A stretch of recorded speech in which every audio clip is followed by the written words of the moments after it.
The battle arena will witness an epic battle featuring two of the most popular titans in the Monsterverse. On one end, a titan known for its benevolent nature, but one who will not hold back when it's time to fight. The one and only Mothra. The other, a female Muto specimen who has seen death, blood, but most importantly, earned one of the highest status symbols within the species, only awarded to the veteran specimens. This is no ordinary Muto. This is the Queen Muto. In this episode, we will go down to the hard facts and analyze their strengths and weaknesses to determine the winner of this fight. So sit back and get ready to witness this channel's first all-female fight to determine who is the ultimate queen of the monsters.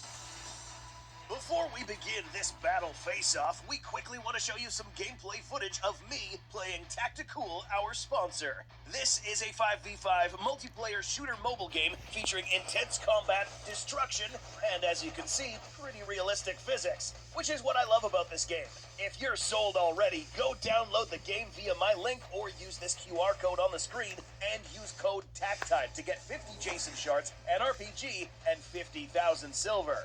Back to the game. Here you can customize your loadout to your liking and go out there and light these people up with the weapon of your choice. Or you can be like me and hop in a car and just squish them. It looks like fun here, but it's more fun when you're actually playing. There are many game modes to play, including Capture the Bag, Control, and Team Deathmatch. Some of these maps will even throw zombies at you. If you get good enough and want to further disrespect your enemies, this game gives you several ways to do just that. I know, it's great, isn't it? So if you don't want to miss out on all the fun and support the channel at the same time, you can find the QR download code right here, and the link is in the description. And make sure you use the code TACTIME to receive 50 Jason shards, an RPG, and 50... At first glance, this monster looks quite massive.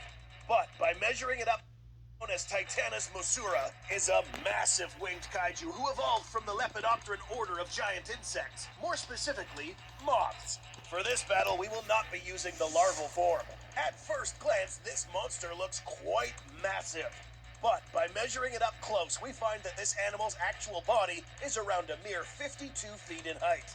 Its wings, however, cover a wingspan of over 803 feet, dwarfing the area coverage of its opponent. This creature's body was protected with a chitinous armor that covered its entire body, serving as a durable exoskeleton for a titan of this size. Similarly, the Queen Muto was also covered in an exoskeleton. But it's important to note that the Muto species also contain an endoskeleton, further strengthening its body.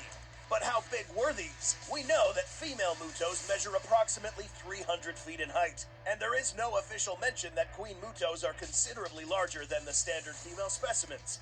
In this simulation, we will account for the spiked formations along its back, subtly increasing its overall height to around 310 feet. So, which of these titans is better built to fight? Taking into account that there is a stark difference in the amount of mass that these creatures bring to this battle. The Queen Muto is seemingly built to be able to withstand more damage from its opponent. For this reason, in this round, the edge for resistance and corporal build will go to the Queen Muto. Battle Experience. In this particular face-off, we will use battle experience as a fair indicator of these titans' level of battle intelligence. Note that both of these particular specimens are extremely battle-hardened titans. Yes, both. Let's begin with Mothra.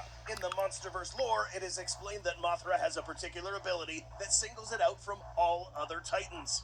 Reincarnation. This is defined as the recurring process of coming back to a living state after death. But this doesn't end here. After Mothra resurrects, it will still hold the memories of the previous Mothra incarnations. All of them. Meaning that any battle experience picked up by every single Mothra in existence is now housed inside this current specimen. This is possible due to Mothra's habit of laying an egg before going out to fight other kaiju.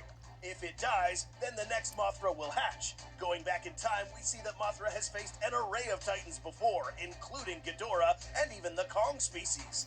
This compilation of knowledge and experience gained throughout millions of years will be used against its opponent.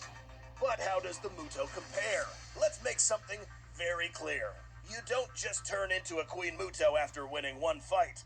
This mark of superiority is earned with blood.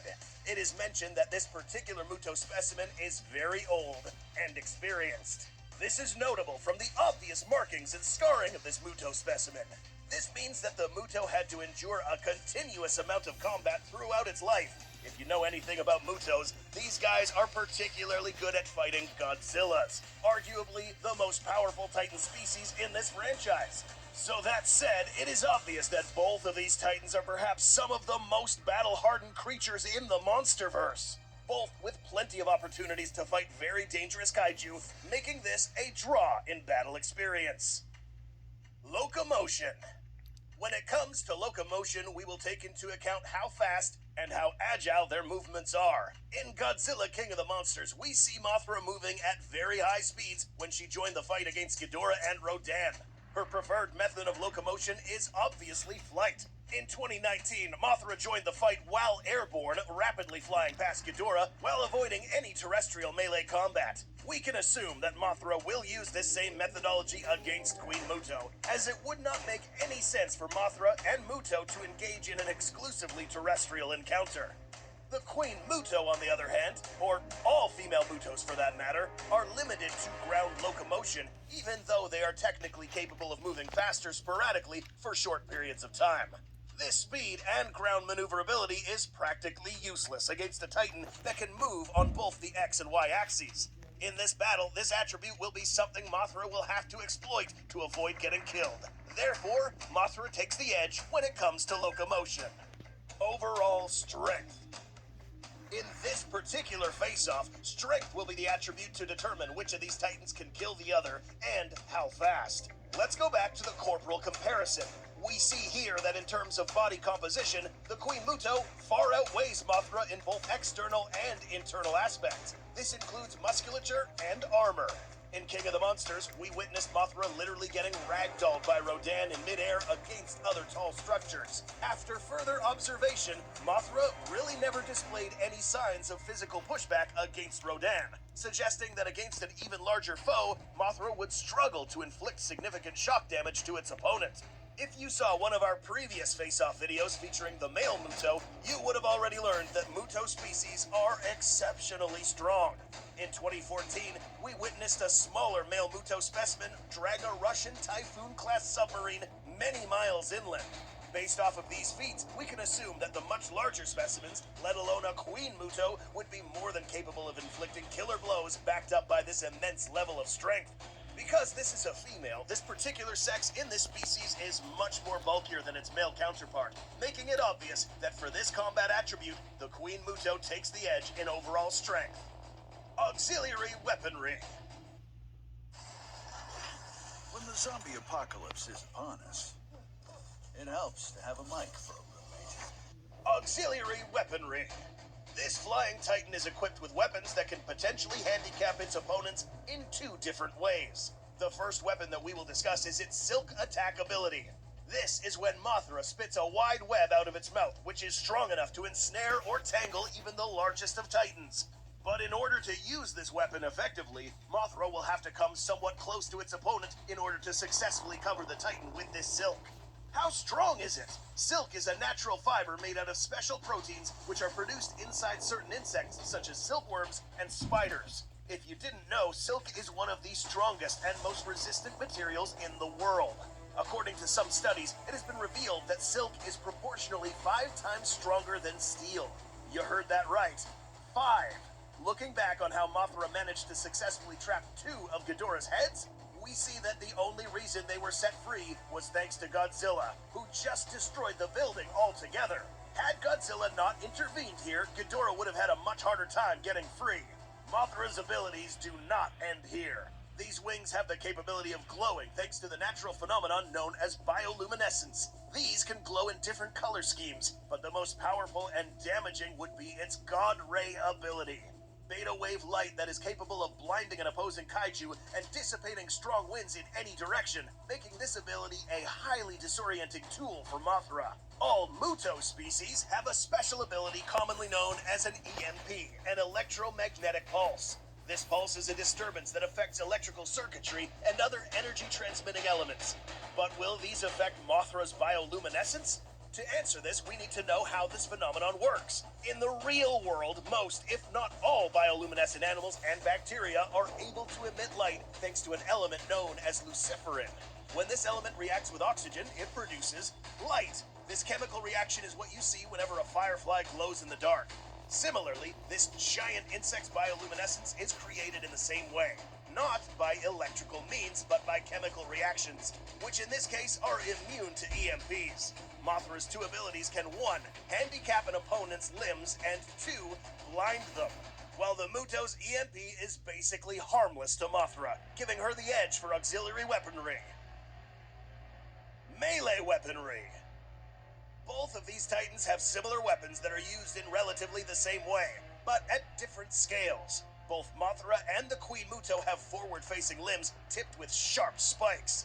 Both have been seen to make lethal impacts to an opponent, and in the Muto's case, draw blood when fighting the G-Man. But whose weapons are deadlier?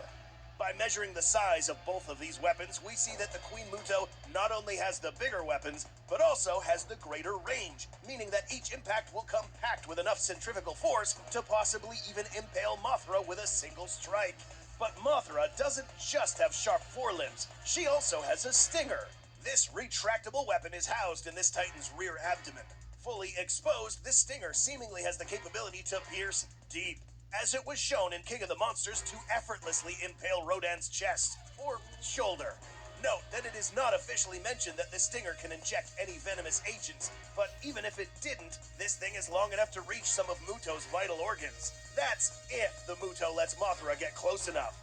But is this stinger enough to win the edge? The answer is found in these weapons' effectiveness. While Mothra can arguably inflict damaging blows to the Muto, it's only fair to acknowledge that a single impact of one of these massive Muto claws is more than enough to one-shot a small titan like Mothra, whereas it will take more effort to use and deploy these weapons effectively against a much larger opponent. For this reason, the Queen Muto takes the edge when it comes to melee weaponry. X Factor. Earlier in this video, we discussed how Mothra lays eggs prior to going out and putting herself at risk and possibly dying. This makes it possible for her to come back to life, along with her previous memories and